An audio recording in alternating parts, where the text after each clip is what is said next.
And, you know, we're out of time, but I did want to touch real quickly and briefly on this nuclear issue where two former governors attacked both our current governor and your name was brought into it specifically. Was this a misunderstanding? What, in your words, what was this? Well, you got to understand how the 95 agreement works. First of all, my great credence and respect for Governor Cecil Andrus and Governor Phil Batt took some very decisive and appropriate action to make this state a safer place. There was nuclear material that was buried in the desert in eastern Idaho. Some of it was something called true waste, the transuranic waste. It's clothing, gloves, so forth. It has nuclear contamination. It was put in barrels. Some of it was buried under the ground. Those barrels rust, and then you have this loose material that you got to do something with. And Governor Andrus, you know, he called the state police and said, park your car across the railroad tracks. Don't let that train in here. It's going to dump that stuff. And he took up a very strong stance. And Governor Batt picked up that baton while he was in office, and he completed it, driving this to the conclusion of a 95 agreement called the Batt Agreement that says, DOE, you have certain milestones you have to meet. That agreement was voted on by the people and upheld by the people. And so there's actually two elements in play here. One of them is the true waste, in which they have to ship out, I think it's 3,000 metric tons annually. And they were doing that very well. The problem is it was being shipped to a place called WIPP, the Waste Isolation Pilot Plant in New Mexico. But WIPP is now closed. It's closed because they had a fire on a truck and then a nuclear release. It won't be opened up for 3 more years.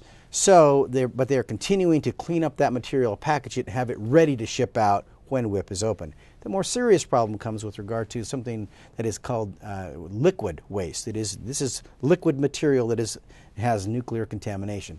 It sits in a number of stainless steel tanks. Some of them are single-walled, some of them are double-walled. You can't let that sit forever because that stainless steel will corrode over time with nuclear material.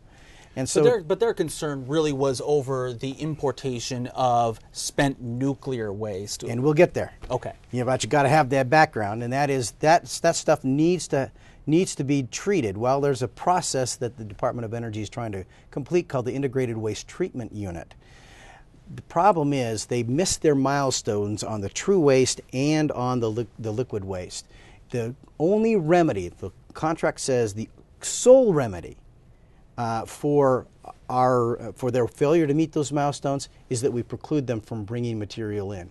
We have imposed that penalty for 2 years because they missed the milestones 2 years ago. So the question is, what do you do now? The Department of Energy came and they said, hey, well, we'd like to bring in some material. You have really 3 choices. I kind of equate this to a 16-year-old who won't clean up their room, okay? You say, oh, your room isn't clean, so if you don't clean up your room, we're going to impose punishment. Well, we did that. They started to clean up the room. They did pretty good on some of it, didn't do a completely thorough job, and then we imposed punishment. Now the 16-year-old comes to you and says, hey, but I want to go to the big dance. You have 3 answers you can give. You can say, no, you can't go to the dance ever because you didn't clean up your room.